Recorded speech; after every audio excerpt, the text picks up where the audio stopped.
ଆଜିର ମୁଖ୍ୟ ସମାଚାର। ଏଠାରେ ଆମେ ଆପଣଙ୍କୁ କିଛି ଗୁରୁତ୍ୱପୂର୍ଣ୍ଣ ଜିନିଷ ବିଷୟରେ କହିବାକୁ ଯାଉଛୁ, ଯାହା ଯନ୍ତ୍ର ନେଇ ଆପଣଙ୍କ ମୋବାଇଲ ଡାଟା ସେଭ୍ କରିପାରିବେ। ବ୍ୟବହାର ଉପରେ ନଜର ରଖନ୍ତୁ। ପ୍ରଥମେ ଜାଣିବା ଜରୁରୀ ଯେ କେଉଁ ଆପ୍ ଆପଣଙ୍କ ଫୋନରେ ସବୁଠାରୁ ଅଧିକ ଡାଟା ବ୍ୟବହାର କରୁଛି।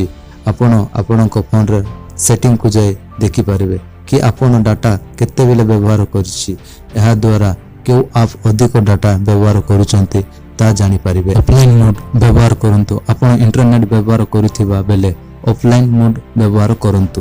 ଏହା ଦ୍ୱାରା ଆପଣଙ୍କ ଡାଟା ସେଭ୍ କରିପାରିବେ। ଆପଣ ଗୁଗଲ ମ୍ୟାପ୍ କରି କିଛି ଆପ୍ ଅଫଲାଇନ୍ ମୋଡ୍ ବ୍ୟବହାର କରି ମ୍ୟାପ୍ କିମ୍ବା ବିଷୟ ଡାଉନଲୋଡ୍ କରିପାରିବେ, ଯାହାଦ୍ୱାରା ଆପଣଙ୍କ ଏହା ବିନା ଇଣ୍ଟରନେଟ୍ରେ ବି ବ୍ୟବହାର କରିପାରିବେ। ବ୍ୟବହାର କରନ୍ତୁ ଯେତେବେଳେ ବି ସମ୍ଭବ। ବ୍ୟବହାର କରିବା ଦ୍ୱାରା ଆପଣଙ୍କ ମୋବାଇଲ ଡାଟା ବ୍ୟବହାର ହସ୍ତ ଯାଇ ପାଇଥାଏ ଏବଂ ଆପଣଙ୍କ ମୋବାଇଲ ଡାଟାକୁ ଦୀର୍ଘ ସମୟ ପର୍ଯ୍ୟନ୍ତ ବ୍ୟବହାର କରିପାରିବେ।